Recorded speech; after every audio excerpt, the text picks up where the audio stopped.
Halo Ma'arif Muda, selamat datang di Mereka Menjawab episode 2, sebuah podcast dari Ma'arif Institute Channel yang akan membahas beragam macam hal terkait dengan isu terkini yang pastinya relate dengan para Ma'arif Muda di luar sana. Saya Fenaliza Dan saya Noval Aulia. Mari bertanya dan biarkan mereka menjawab. Podcast episode kedua ini sangat istimewa teman-teman, karena kita menghadirkan seorang narasumber sekaligus peneliti dalam bidang gender. Hal itu dapat dilihat dari topik atau kebanyakan penelitiannya. Yang membahas tentang apa, Vena?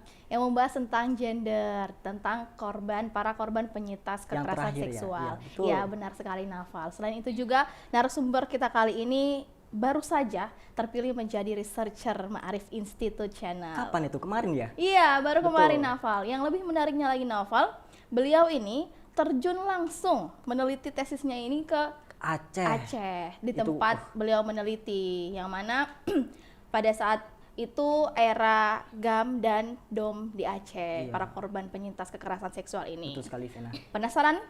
Tentu saja penasaran. Mari kita sambut ya, Vena ya. Mari kita sambut Mbak Laila Hanifah. Terima kasih. Sama-sama Mbak. Gini Mbak, bagaimana pertanyaan Mbak Laila ketika opening tadi langsung disinggung tesisnya Mbak, terutama tentang penelitian Mbak Laila ketika mengkaji atau meneliti korban-korban kekerasan seksual di Aceh. Rasanya deg-degan ya, karena kayak berasa mau disidang lagi. Sidang ulang ya? Iya, tapi excited juga sih, karena tertarik untuk sharing juga tentang apa yang aku teliti. Apa yang kira-kira membuat Mbak Laila, aku yakin nih ambil penelitian ini, padahal ini mungkin agak sensitif ya bagi para korban, karena mereka seakan flashback dengan trauma mereka pasca kejadian itu. Jadi kalau ngomongin soal kekerasan seksual dulu gitu ya, kekerasan seksual itu kayak fenomena gunung es, Vena dan Naufal gitu. Jadi kayak yang kelihatan itu sebenarnya pucuknya aja, tapi ternyata di bawah itu banyak sekali korban-korban yang nggak lapor gitu dengan kondisi ini. Nah, yang pertama, kenapa nggak ada kasus kekerasan seksual itu yang dilaporkan? Karena pertama itu dianggap tabu. Ya. Masih tabu di masyarakat Mbak ya? Gitu, terus dianggap aib gitu kan.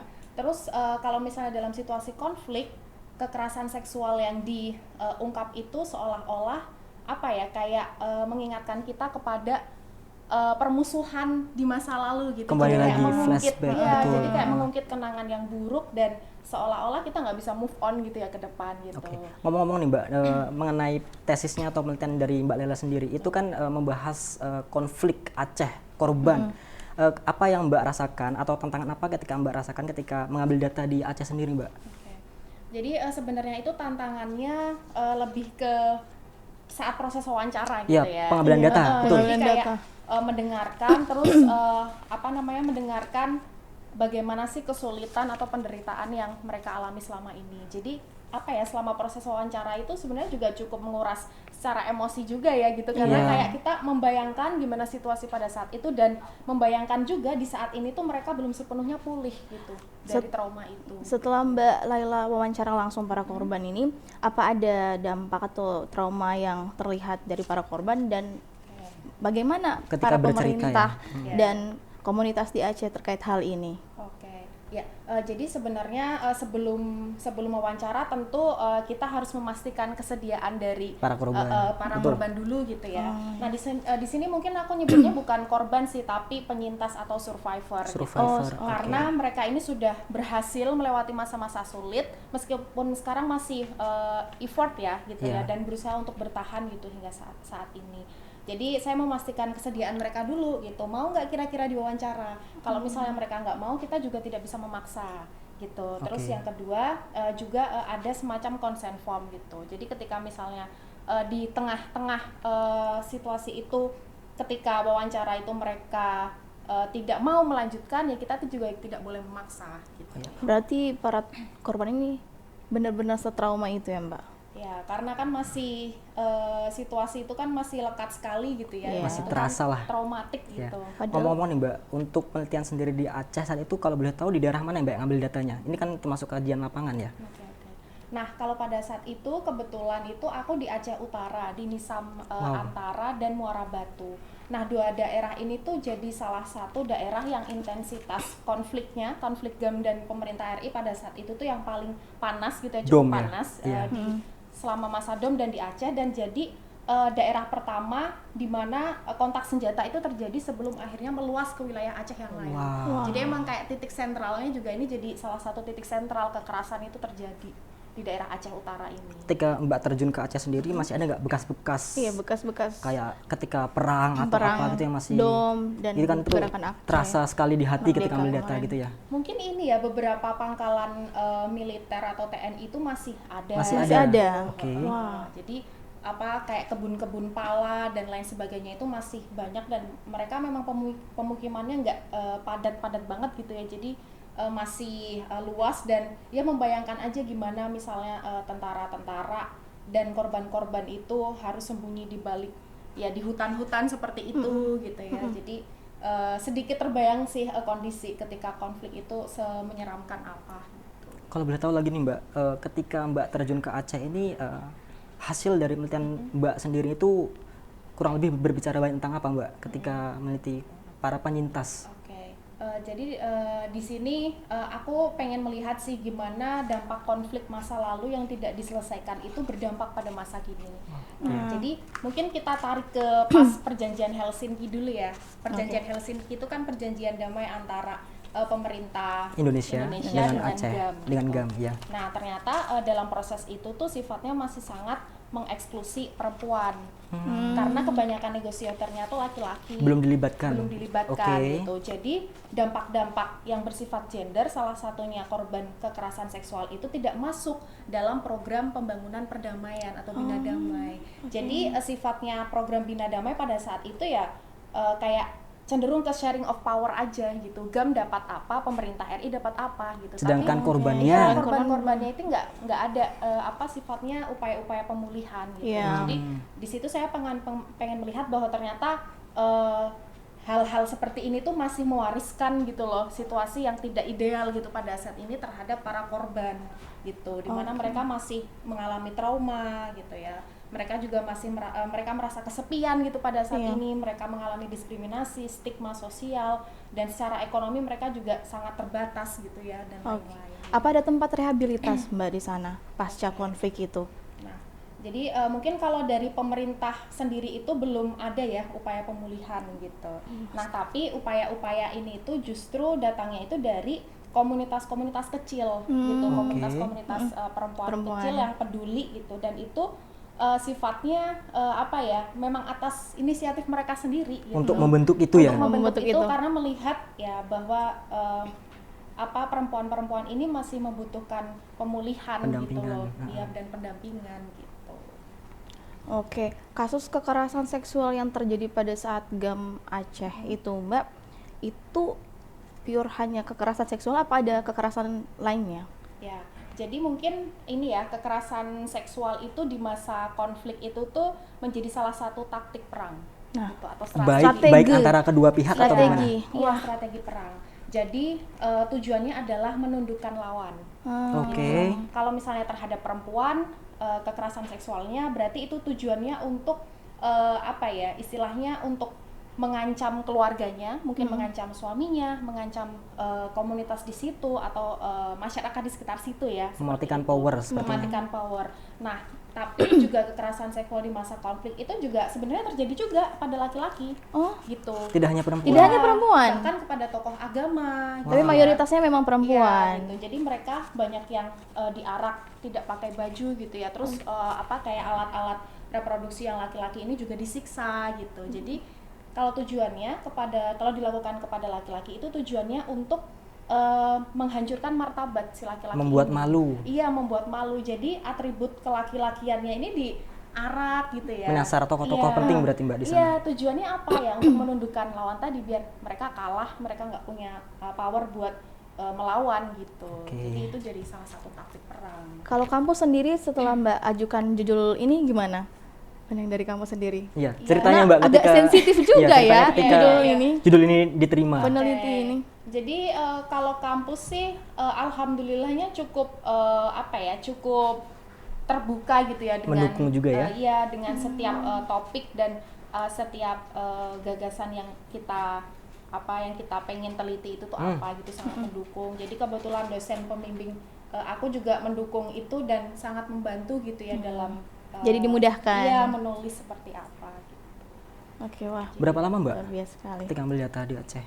Prosesnya nggak begitu lama juga sih ya, karena udah ada proses komunikasi juga sebelumnya sama korban, secara sama online. korban. kepada pendamping gitu. pendamping. Jadi waktu aku mendatangi si para korban ini nggak sendiri gitu ya, nggak aku Ada yang dan menemani, korban, iya, tapi iya, ada iya. pendamping. Ada Karena pendampingnya. Beberapa korban kan pakai bahasa Aceh dan aku nggak iya. bisa gitu, dan si pendamping ini secara emosi juga lebih dekat gitu dengan mereka gitu. Iya. Kan kalau misalnya aku datang belum tentu mereka mau terbuka gitu kan, Iya. karena Para- orang asing gitu. Para pendampingnya ini dari komunitas. Iya, pendamping di situ gitu. Komunitas yang perempuan Iya, tadi. betul. Oh, alah. Luar Luar biasa sekali, Mbak. Berapa hari Mbak berada di Aceh itu?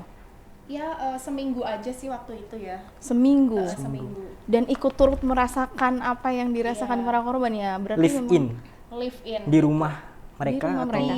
Di rumah pendamping. di rumah pendamping? Iya, di rumah pendamping. Tidak Jadi, jauh dari lingkungan di situ berarti? Tidak ya? jauh. Oke. gitu. apa saat wawancara ada pesan nggak Mbak yang disampaikan para korban?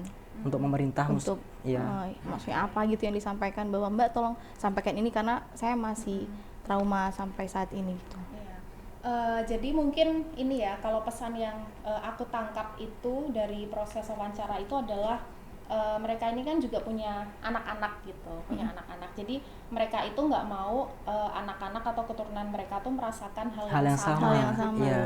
Jadi salah satu upaya yang mereka lakukan itu adalah yang menyekolahkan anak-anak mereka gitu, termasuk misalnya anak-anak perempuan. Nah, pada saat konflik itu kan anak-anak perempuan itu kan dipaksa untuk pernikahan anak ya. Iya, pernikahan dini. Pernikahan dini Seperti gitu. itu ya? Seperti itu. Jadi pada saat itu karena mereka tahu bahwa pernikahan anak itu tuh tidak menyenangkan, ya mereka mulai sadar gitu Mulai ya aware. untuk menyekolahkan anak-anak mereka dan lain-lain gitu. Ya harapannya sih ya pemerintah lebih ini ya memberikan perhatian terhadap upaya pemulihan seperti ini. Akses terutama. Akses, iya. Karena aku yakin sih mungkin ini nggak seberapa, pasti masih banyak juga korban-korban di Aceh lain yang butuh memilih untuk perhatian bungkam. juga. Berarti kondisi saat ini di sana sudah mulai agak pulih ya. Tapi masih terbekas ingatan-ingatan, Iya. masih flashback Sangat dengan traumatik gitu Bu Vena. trauma Betul, betul, tersebut. betul, betul. Ya, kita langsung beralih ke pertanyaan berikutnya saja ya, Naval, karena ini agak sensitif menurutku Ya, sebagai saya seorang agak perempuan. terbawa emosi Aku sebenarnya juga ketika terbawa emosi. mendengar cerita dari Mbak Laila Apalagi ketika Mbak terjun di Laila, Aceh. apalagi Mbak Laila sendiri yang Mendampingi para penyintas, wawancara mendampingi secara mereka. langsung, Betul, Mbak. betul, betul, betul. Langsung saja pertanyaan berikutnya ini terkait Ma'arif Institute, Mbak. Oke. Apa yang membuat Mbak Laila yakin untuk akhirnya berlabuh di Ma'arif Institute? Sebagai Motivasi- peneliti muda di sini. Ya, motivasinya sebagai seorang peneliti.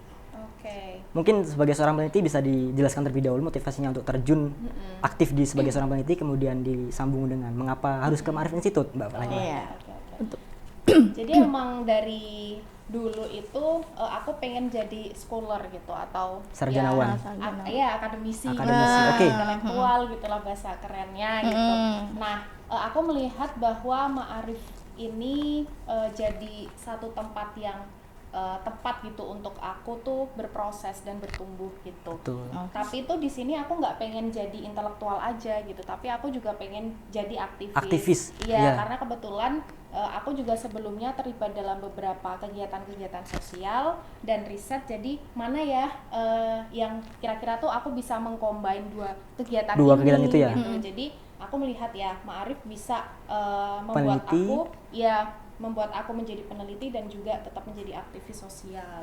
Keren luar sekali. biasa Keren sekali. sekali, Mbak Laila. Gitu.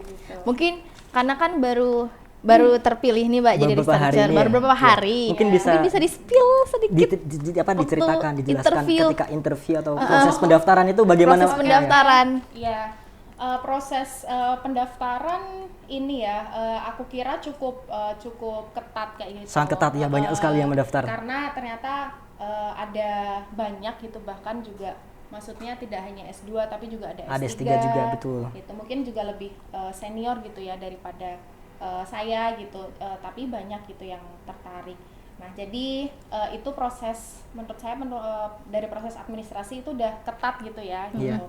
Dan waktu wawancara itu saya nggak membayangkan sih sebelumnya saya akan diwawancara oleh orang-orang besar gitu. Jadi kayak Online ya, Mbak ya? online Iya. ya lewat Zoom, dan pada saat itu pakai bahasa Inggris juga kan gitu, pakai bahasa Inggris. Interviewnya full bahasa Inggris dan ya udah pada saat itu, lah ini kan Pak ini, Bu ini ketemu kayak yang ya. selama ini aku lihat di media terus mewawancara saya gitu kan. Terus, Keren sekali Mbak Lela. tapi saya akhirnya kayak jadi ini sih, kayak jadi yakin bahwa semakin mantap gitu. Oh berarti ya orang-orang besar ini punya perhatian terhadap Ma'arif gitu. Dan aku yakin bahwa ya Ma'arif ini berarti punya nilai lebih, punya. Kalau boleh tahu nih Mbak, ketika proses pendaftaran itu Mbak itu mengirimkan proposal atau bagaimana Mbak, sebagai syarat administrasi atau apa gitu? Waktu itu sih contoh tulisan contoh gitu tulisan ya? Contoh tulisan riset-riset yang sudah pernah kita buat gitu. Kebanyakan isu gender Mbak Lela? Isu gender, isu HI gitu juga, ya. Sesuai dengan jurusan. Ya. Sebelumnya apa memang udah punya hubungan dengan Ma'arif Institute? Di luar ini? Di luar sebelumnya? Sebelumnya. Tahu mulai dari kapan Mbak Lela udah kenal Ma'arif Institute ini? Jadi Ma'arif Institute ini sebenarnya udah booming gitu ya di sekolahanku tuh, waktu aku masih sekolah juga sebenarnya, karena beberapa di SMA, karena beberapa adik kelasku itu juga ada banyak yang ikut kegiatan Ma'arif gitu. Nah tapi secara batiniah gitu ya, secara batiniah itu aku merasa terkoneksi gitu sih, ya terutama sama Buya Syafi'i gitu ya, gitu. Karena Buya Syafi'i juga alumni Mu'alimin gitu, dan aku satu alma mater betul. dengan beliau di Yogyakarta. Iya, dan beliau aktivis juga gitu di Muhammadiyah. Beliau juga sangat semangat menuntut ilmu, tapi juga sangat kritis ya terhadap situasi sosial saat ini. Jadi ya saya sangat mengagumi lah dan merasa terkoneksi dengan itu gitu. Jadi dan nilai-nilai, selain itu nilai-nilai yang dibawa oleh Ma'arif selama ini juga apa yang saya yakini juga gitu, soal keagamaan yang progresif, soal kemanusiaan universal, soal kesetaraan, soal kebangsaan gitu. Jadi ya udah. Ya luar biasa sekali ya Mbak. Setelah udah jadi researcher nih, ada tugas nggak yang dikasih? Tugas yang emang inti pokok buat Mbak Laila? Kalau tugas banyak ya. Tugas banyak gitu, tapi intinya kalau di Ma'arif ini tugasnya nggak hanya meneliti aja gitu ya, tapi tadi gitu ya, bahwa ada aktivisme sosial. Jadi tentu saja kita juga punya tugas untuk membuat itu gitu, merancang itu sehingga nanti bisa memberikan riset yang bagus gitu, dan juga memberikan dampak sosial yang bagus juga untuk kondisi saat ini terutama di Indonesia. Ada nggak tips bagi kita para Ma'arif muda untuk menjadi peneliti? Itu tuh gimana? Peneliti aktivis. Iya, benar. Ada nggak Mbak? Itu sangat lelah sekali ya soalnya. Jadi apa ya tipsnya ya? Tipsnya itu adalah kenali apa yang membuat kita marah. Gundah, iya. Jadi kan kita tuh berangkat dari kemarahan dulu gitu. Kalau aku tuh marah nih kalau misalnya perempuan nggak dapat akses yang sama sama laki-laki, atau perempuan dapat kekerasan gitu. Nah itu aku marah tuh. Nah makanya itu yang aku perjuangkan gitu. Jadi ya teman-teman bisa mulai dari situ, apa sih yang paling bikin marah saat ini dan paling bikin resah.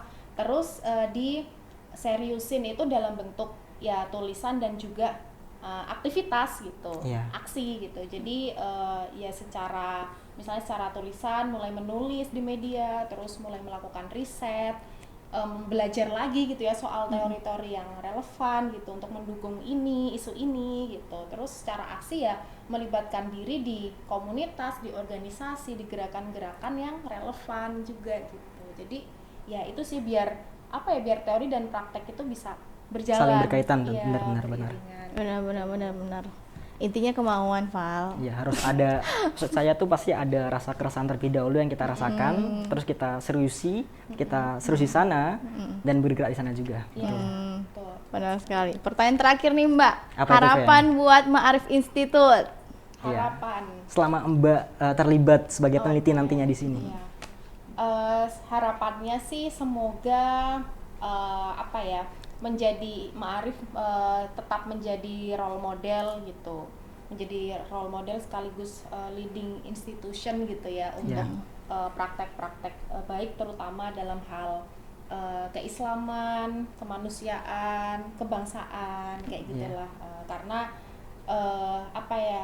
aku melihat bahwa Ma'arif ini punya potensi yang besar. Ya, sangat besar, ya. Saya melihat juga seperti itu. Role model itu gitu. Jadi ya mari kita wujudkan itu gitu bersama-sama. Terutama harapan ini juga menguat sih setelah teman-teman muda juga datang gitu kan, mulai masuk gitu. Jadi energinya mulai baru, ke refresh lagi gitu warnanya. Ada penyegaran, ada warna-warna baru yang hadir. Betul. Warna-warnanya ada baru, jadi semakin banyak inovasi yang dilakukan, gagasan-gagasannya semakin beragam gitu. Oke, luar biasa sekali. Terima kasih Mbak Laila. Terima kasih ya. Terima kasih juga para Ma'arif muda yang sudah setia mendengar obrolan kita sampai akhir ini. Jangan lupa nyalakan lonceng bunyinya di YouTube, sebab kita akan menghadirkan narasumber-narasumber istimewa berikutnya. Iya, jangan lupa subscribe juga teman-teman para Ma'arif muda. Ya cukup sekian mungkin. Saya Fenaliza. Dan saya Noval Aulia. Pamit undur diri. Sampai ketemu lagi di Mari bertanya dan biarkan mereka menjawab. See you.